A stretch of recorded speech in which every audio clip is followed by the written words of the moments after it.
Is there a council in heaven? Is the council in heaven something restored in these latter days? If so, please explain to me why centuries of art have people looking up to hosts and not individuals, and why so many recognize a multitude of God figures. On the Book of Mormon Scripture Challenge, we will be looking at references to the council in heaven. Previously, we have introduced the council in heaven when looking at Joseph's use of Hebrew in his teachings. If you have not watched it, I would encourage you to watch that video next, as I lay out many issues that we need to explain in the scriptures for us to verify these teachings. Today, I want to introduce you to the divine council in heaven with a very clear description given by the prophet Micaiah.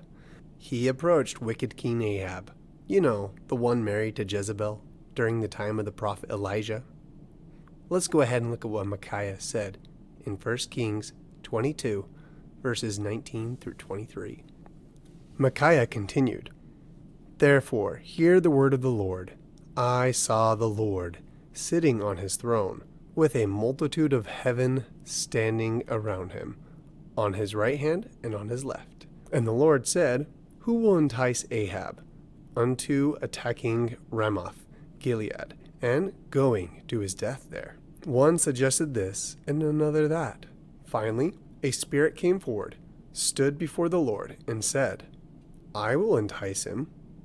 By what means? The Lord asked.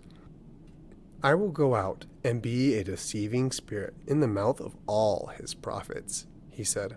You will succeed in enticing him, said the Lord. Go and do it.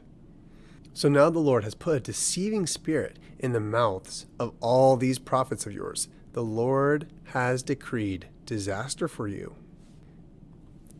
We can clearly see by this encounter that God does not govern the heavens all in his lonesome, but has a multitude of beings in his presence.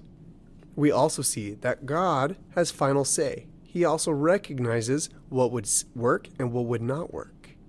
Now, in the final years of Joseph's life, he taught that in the beginning, the head God brought forth the gods to form a plan to create the earth and to people it. Is this council that Micaiah taught us about the same council that Joseph was? Over the next several episodes of the Book of Mormon Scripture Challenge, we will be looking at a multitude of scriptures that talk about God and those who surround him. We will look at many important topics in understanding this council along the way. If you have any questions, please feel free to email me at brother3tyler@gmail.com or visit the website at bomschallenge.org. Until next time.